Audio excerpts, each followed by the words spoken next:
ચલાવનારાઓ સામે કાર્યવાહી થઈ, જ્યાં 16 વર્ષથી નાની ઉંમરે વાહન ચલાવનાર સામે કાર્યવાહી કરવામાં આવી રહી છે। નાની ઉંમરે વાહન આપનાર વાલીઓ સામે પણ ફરિયાદ થશે। આરટીઓ અને પોલીસની ટીમે 5 શાળાઓની અંદર તપાસ કરી હતી। નાની ઉંમરે વાહન ચલાવવા 26 સગીરો સામે આ કાર્યવાહી થઈ છે। લાયસન્સ વગર વાહન ચલાવતા 33 વિદ્યાર્થીઓ ઝડપાઈ ચૂક્યા છે। આરટીઓએ વાહન જપ્ત કરી 2.3 લાખનો દંડ પણ ફટકાર્યો। પકડાયેલા વિદ્યાર્થી અને વાલીઓનું કાઉન્સેલિંગ પણ કરવામાં આવ્યું છે। અકસ્માતમાં દર વર્ષે 400 થી વધુ સગીરોના મૃત્યુ થઈ રહ્યા છે। રાજ્યમાં 2 વર્ષમાં સગીર દ્વારા 727 જેટલા અકસ્માતો નોંધાઈ ચૂક્યા છે। 16 વર્ષથી નાના તમારા બાળકોને શાળાએ જવા માટે શું તમે ટુ વ્હીલર આપો છો? તો જરા વાલીઓ ચેતી જજો, તમારા વિરુદ્ધ ફરિયાદ થઈ શકે છે। જી હા, મહેસાણામાં રાજ્યની પ્રથમ એવી ડ્રાઈવ કરવામાં આવી છે કે જેમાં 26 થી વધુ શાળાએ ટુ વ્હીલર લઈને જતા વિદ્યાર્થીઓના વાલીઓ વિરુદ્ધ કાર્યવાહી કરવામાં આવશે। શું છે સમગ્ર મામલો? મહેસાણા આરટીઓ અધિકારી સાથે વાત કરીએ। શું કાર્યવાહી કરાઈ છે અને શું સ્પેશિયલ ડ્રાઈવ છે આ?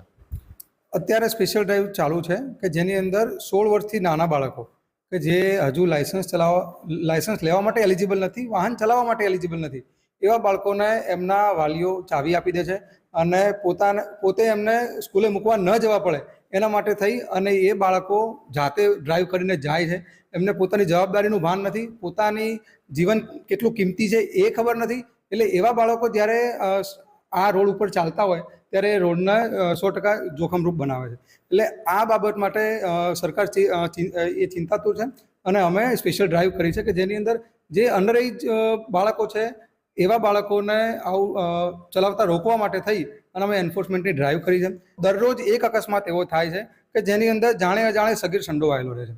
પોતે કાં તો એના દ્વારા એક્સિડન્ટ થાય છે, કાં તો એ પોતે એક્સિડન્ટનો ભોગ બને છે। એની સાથે આખા વર્ષના આંકડા જોઈએ તો વર્ષના આંકડાની અંદર લગભગ 450 એવા સગીર વયના 18 વર્ષથી નીચેના બાળકો ઇન્વોલ્વ હોય છે કે જે અકસ્માતનો ભોગ બનતા હોય છે। એટલે આ આંકડો નાનો નથી અને ભવિષ્યની પેઢી માટે તો બિલકુલ આ આંકડો નાનો નથી। એટલે એમની અંદર આ જાગૃતતા 100% આવવી જોઈએ। કાયદો શું કહે છે, નિયમ શું કહે છે, કેટલા વર્ષે કયા પ્રકારનું લાયસન્સ મળી શકે અને ના મળી શકે? મોટર વ્હીકલ એક્ટ પ્રમાણે 16 વર્ષથી નીચેના કોઈ પણ વ્યક્તિને લાયસન્સ મળવા પાત્ર નથી। જ્યારે એને 16 વર્ષ પૂરા થાય છે એ વખતે એને મોટરસાયકલ વિધાઉટ ગિયર એટલે કે ગિયરલેસ વાહન હોય એ ચલાવવા માટેનું એને લાયસન્સ મળે છે અને એના પછી જ્યારે 18 વર્ષ પૂરા કરે છે ત્યારે એ મોટરસાયકલ વિથ ગિયર અને લાઇટ મોટર વ્હીકલનું લાયસન્સ લેવા માટે એલિજિબલ થાય છે। એટલે આ પ્રમાણે મિનિમમ 16 વર્ષની વય મર્યાદા તો છે જ કે એનાથી નીચેનો કોઈ પણ વ્યક્તિ એ લાયસન્સ લેવા માટે એલિજિબલ નથી।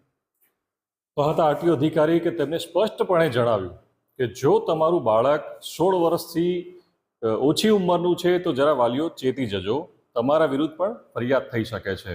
મહેસાણામાં આવા 59 જેટલા વિદ્યાર્થીઓના વાલીઓ વિરુદ્ધ કાર્યવાહી કરવાની તજવીજ હાથ ધરાઈ છે।